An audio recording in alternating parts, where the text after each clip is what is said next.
Oke, welcome back to my channel. Jadi hari ini saya mau bahas hasil pertandingan semalam antara Persib menghadapi Semen Padang.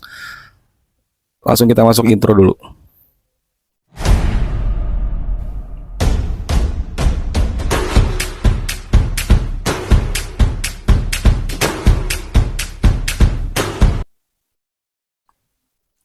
Oke, jadi kemarin malam sudah selesai pertandingan ke 10 antara Persib Bandung yang menjamu tim asal Kota Padang, yaitu Semen Padang Football Club ya. Nah, ini saya buat video untuk analisa pertandingan semalam dan juga secara keseluruhan permainan Persib sejauh ini. Juga beberapa pertanyaan saya sebagai bobotoh kepada pelatih Bojan Hodak. Nah, jadi pertandingan Semen Padang yang menghadapi Persib itu di Stadion Cijalak Harupat, Kota Soreang, berakhir dengan skor 1-1. Nah, jauh sebelum pertandingan, pada press conference tersebut maupun pada saat diwawancara, pelatih Bojan Hodak bilang kepada wartawan maupun media bahwa dia telah beberapa kali mengingatkan anak asuhnya untuk jangan meremehkan Semen Padang yang notabene sekarang ada di posisi juru kunci alias ini ya, yang menempati peringkat terakhir di Liga BRI saja. Melihat atau merujuk kepada hasil pertandingan yang karena di pertandingan sebelumnya meskipun bermain sebagai tim tuan rumah, Semen Padang dipermak habis oleh Dewa United dengan skor 1-8 dengan keluarnya Egy Maulana Fikri yang mencetak hat-trick kalau nggak salah ya. Nah, itu jadi bahan perbincangan khalayak khususnya di para supporter Persib yang mereka pada mulai jumawa, pada bilang, pada bercerita, pada ngandai-ngandai Persib kemungkinan bisa menang 8-0, 9-0 atau 5-0. Yaitu namanya mungkin euforia atau keyakinan dari supporter aja, tapi dari pelatih Coach Boda mengingatkan jangan sampai kita terlena dengan hasil mereka yang jelek ya atau buruk ya, sedangkan Persib masih konsisten meskipun banyak seri juga. Dan pada saat di press conference satu hari sebelum pertandingan pun Coach Bojan memberitakan bahwa Semen Padang tetap adalah klub yang sulit ditaklukkan gitu. Salah satu klub yang besar juga, respect buat tim mereka, dan dia bilang dia sudah mengingatkan pemainnya untuk tidak meremehkan klub ini. Tetapi ya kenyataan di lapangan apa yang saya lihat, justru pelatih itu sendiri yang meremehkan Semen Padang gitu, dengan beberapa perubahan. Saya juga nggak tahu nih, dari komposisi pemainnya sih saya lihat formasinya akan terlihat 4-3-3, tapi yang dimunculkan di starting line up ininya kayak seperti 3-4-3 gitu, dan tidak ada nama Dimas Derajat, tidak ada nama David Da Silva yang digadang-gadang bisa main full. Ya mungkin dia memang belum siap. Terlihat nama Mailson Da Silva kembali dipercaya lagi memulai pertandingan di laga awal. Cuman yang agak anehnya ini, dia malah selalu bermain melebar ke sebelah kiri. Sedangkan di tengah itu antara Tyron dan Ciro Alves, dan pas saya melihat Ciro lebih banyak di kotak penalti lawan. Artinya Ciro difungsikan sebagai penyerang tengahnya, penyerang murninya. Tyron dibiarkan bebas antara menyerang maupun ke belakang maupun ke sayap kanan. Nah, ini yang beberapa pertandingan juga ini yang menurut saya kebijakan dari Coach Bojan ini terlalu bereksperimen lah. Anda tidak melihat efek Sintayong banyak eksperimen di timnas, banyak dibully juga nih. Coach Bojan juga sebenarnya emang nantang mau dibully juga sebenarnya oleh Bobota. Beberapa kali keputusan blunder yang memasukkan pemain di babak kedua, formasi yang sepertinya berubah-berubah, pemain yang juga tidak sesuai dengan porsinya menurut saya ya. Nah, ini yang menurut saya perlu dipertanyakan lah itu. Meskipun di menit kelima Ciro Alves berhasil mencetak gol pembuka, itu termasuk gol cepat, dan saya pikir gambaran saya pas awal, mungkin ini pertanda seperti kita bersiap untuk memberondong gawang Semen Padang seperti yang dilakukan oleh Dewa United juga gitu. Dan kelihatan juga permainan yang kemarin sempat dikritik Mailson Da Silva juga lumayan. Dia meskipun jarang menusuk sampai ke dalam kotak penalti lawan, dia beberapa kali juga sering kirim umpan maupun juga umpan operan ke Edo yang di belakangnya gitu ya, maupun ke Mark Locke gitu. Di posisi itu termasuk lumayan juga karena si Persib menggembur habis Semen Padang sampai akhir babak pertama. Malah saya sampai mikir, oke, ini mungkin Semen Padang nggak mau kehilangan muka lagi, dan dia dia juga sudah berpikir bahwa oke, mungkin kalaupun kalah nggak apa-apa, tapi jangan sampai dibantai seperti melawan Dewa di pertandingan sebelumnya. Nah, masuk ke babak kedua, ini yang saya agak kaget.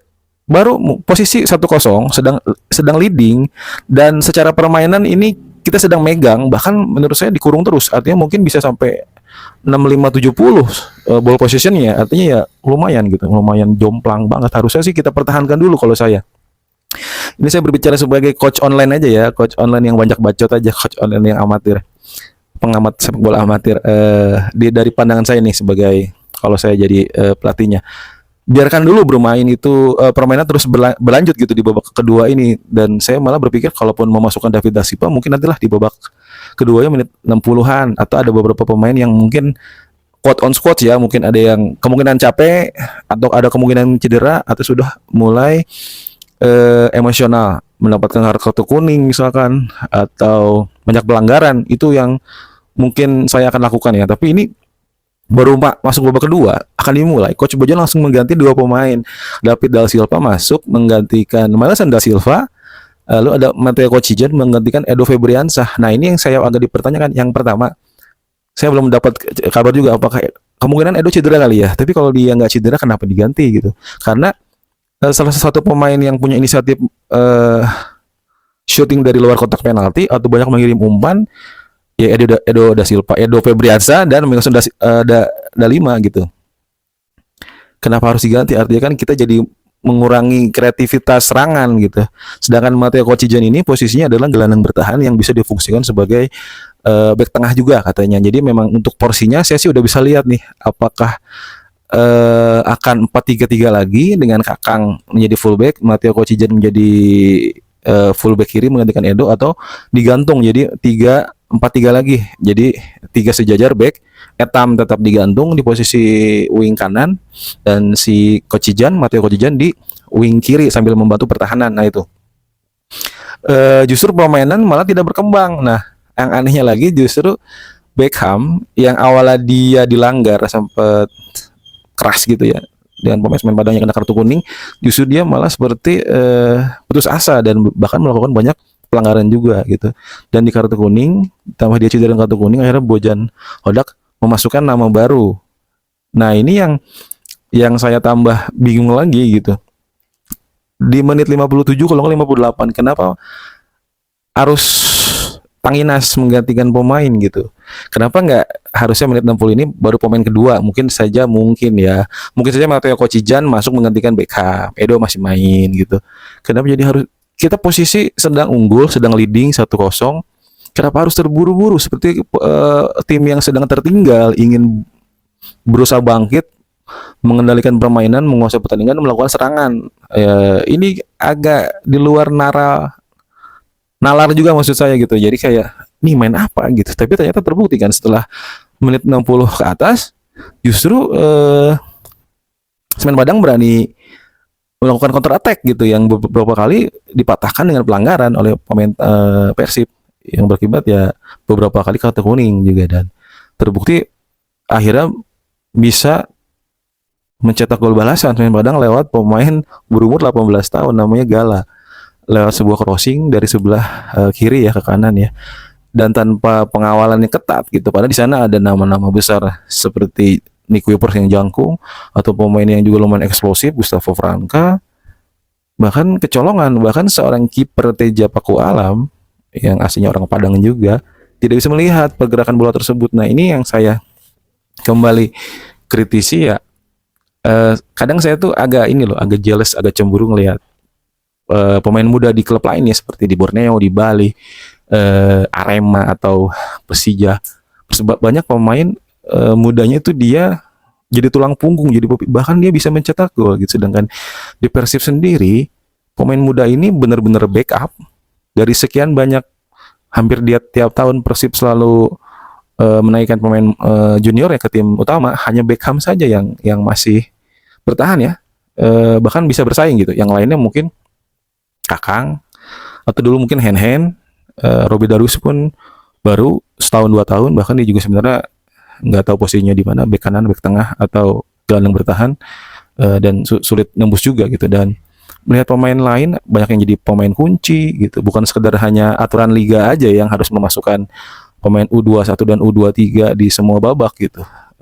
Kewajiban salah satu aturan dari PT LIB ya. Nah, skor 1-1 ini justru ya membuat Persib tersengat. Mainnya makin kencang, cuma tidak diiringi dengan kreativitas ya. Kebanyakan lebih ke sengaja di titik kumpulan di David da Silva semua umpan bola atas terus, tidak ada yang inisiatif melakukan beberapa kreasi di tengah lalu shooting dari luar kotak penalti atau dari pojok. Bahkan Ciro pun saya nggak lihat Ciro yang biasa gitu, karena memang setelah beberapa pertandingan juga posisinya dirubah atau sering-sering dirubah, jadi mungkin dia lupa posisi aslinya gitu. Ciro sudah main di posisi kiri, karena sudah ada David di posisi striker utama, ya tetap tidak berubah. Bahkan pemain yang termasuk kreatif seperti Adam Alis juga seperti tidak terlihat ya di Persib ini ya. Padahal dia di Borneo bagus, dulu sempat di Arema juga bagus gitu, Adam Alis. Lalu ada pemain yang cedera, Dedi Kusnandar, dan juga Kakang Rudianto juga diganti. Yang dimasukkan adalah siapa? Robi Darwis, dan juga satu pemain, kalau komentator bilangnya pemain muda. Padahal pemain ini sudah umur 23 tahun, namanya Ferdiansyah. Sejauh penilaian saya, dia dulu ini potensial banget ya, zaman-zamannya waktu masih sering dipanggil timnas berapa U20 kali ya, atau ya 2-3 tahun belakang lah.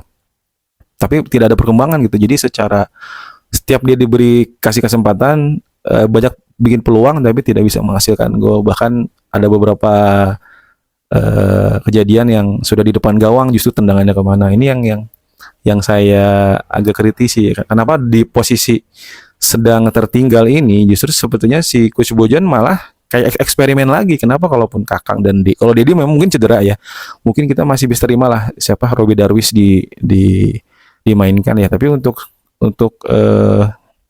Kakang harusnya saya lebih mungkin memilih Irianto lah harusnya. Untuk kalau dari sisi serangan kenapa nggak Rian Kurnia aja gitu, maksudnya kalau emang mau jelek sekalian gitu.